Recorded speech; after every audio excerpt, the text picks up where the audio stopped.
Oi pessoal, tendo em vista essas últimas semanas em que o seriado do Netflix, 13 Reasons Why, cuja protagonista, Hannah Baker, conta um pouco da vida dela e de todos os sofrimentos e da busca, de certa forma, por ajuda, e acaba se suicidando, considerando o Baleia Azul um fenômeno, uma fake news que voltou recentemente no Brasil e no mundo e tem causado grande alarde, que na verdade é algo que ocorreu em 2015, mas que de certa forma voltou recentemente aos noticiários, e até fatos em que tem ocorrido, como os universitários da medicina da USP que tentaram um suicídio. Eu acho que é muito importante falar um pouco sobre esse tema. O suicídio é uma preocupação de saúde pública, é a segunda maior causa de morte em jovens e 90% dos casos o suicídio é causado por um transtorno mental e tem prevenção. Há um mito em que não se deve falar, de certa forma até um tabu, e que não pode falar de suicídio, mas não, o suicídio tem que ser abordado da forma correta, mas tem que ser abordado. Falar sobre previne. E a ideia desse vídeo é que possamos conversar um pouquinho sobre isso. Primeiramente, vou até falar um pouco sobre o seriado e sobre esse jogo, porque já ouvi muita coisa nas redes sociais e no consultório dizendo que o seriado é coisa do demônio, não é para ser assistido, que faz mal. Tem que entender que toda vez que colocamos no seriado a culpa das coisas, a gente deixa de ver o real problema, que é o suicídio. O seriado tem uma importância de fazer entender o que é um transtorno psiquiátrico, o que é um quadro depressivo, o que é um jovem sobre sofrimento, que sofre bastante com a sociedade, com questões próprias, psicológicas mesmo da própria pessoa. Então, é um seriado legal de ser assistido por pais e entender o funcionamento de um adolescente, para que não vire tabu. Então, se deixarmos de falar sobre aquilo que vai continuar como um tabu e os casos vão continuar se repetindo. É importante dizer que no Brasil, mais ou menos, ocorrem 40 mortes por suicídio por dia. É muito mais do que uma pessoa por hora morrendo. Além de ser uma das principais causas de morte no país, né, e como eu falei, a segunda em jovens, tem que ter essa atenção, porque o transtorno mental é a principal causa de suicídio no Brasil e no mundo. Considerando isso, há formas de fazer a prevenção.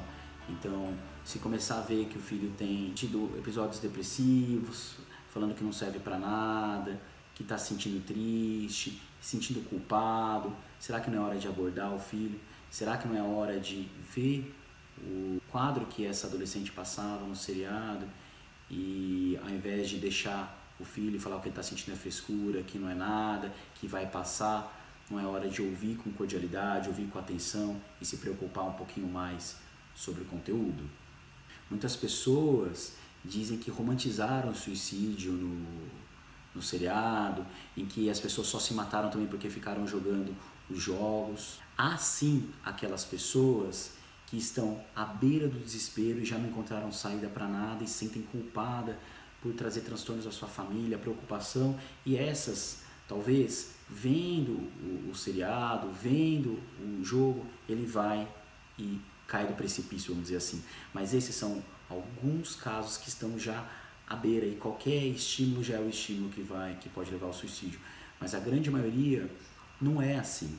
O suicídio ele tem inúmeros fatores, seja pessoas que passam por alguma doença clínica mesmo, doenças graves, seja a pessoa que está no quadro depressivo, numa esquizofrenia, num transtorno de personalidade, seja que passa por pressões na universidade, como acontece com muitos universitários no Brasil. Inclusive, a gente tem que ter atenção ao suicídio universitário. É outro tabu, porque em tese a pessoa passa na universidade, é uma festa, é uma das alegrias, é um dos alvos da pessoa na vida, de que vai fazer ela crescer. Mas não, eles sofrem pressão, eles sofrem bullying, descaso social, aonde aparecem álcool e droga na vida dessa pessoa. Às vezes ela se vê desamparada e muitas universidades brasileiras não têm apoio, não tem um centro de referência para acolhimento de universitário que precisa de ajuda. E os índices de suicídio no mundo, de pensamentos suicidas ao longo, em toda a humanidade, é muito grande.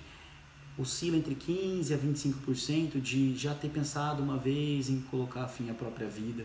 Temos que ter atenção sobre isso. Baseado nisso, eu queria dizer algumas coisas. Há mitos em que quem já tentou suicídio uma vez vai tentar suicídio novamente, que ele só está provocando, não vai realmente se matar, que isso é frescura, quem quiser se matar, se mata de uma vez. Isso são crenças errôneas.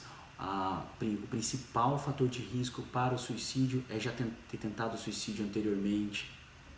Então, temos que ter atenção, tem que estar sempre com o olhar atento ao seu filho, ao seu aluno, porque ao mínimo sinal de bullying, de isolamento social, de queda no rendimento escolar, será que não está tendo alguma coisa, esse adolescente, esse jovem não está passando por algum problema e que ninguém está atento a isso? Então, o que eu gostaria até de colocar como um ponto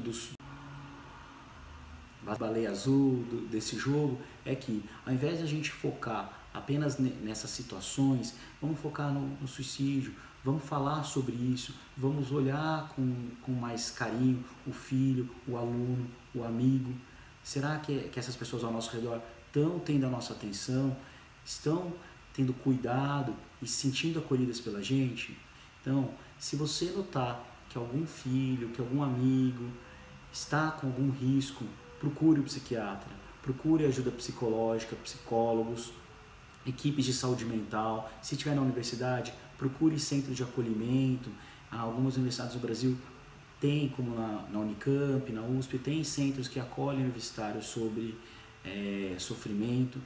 Então, vão atrás, conversem, pesquisem e principalmente não julguem. Quem ameaça, consegue.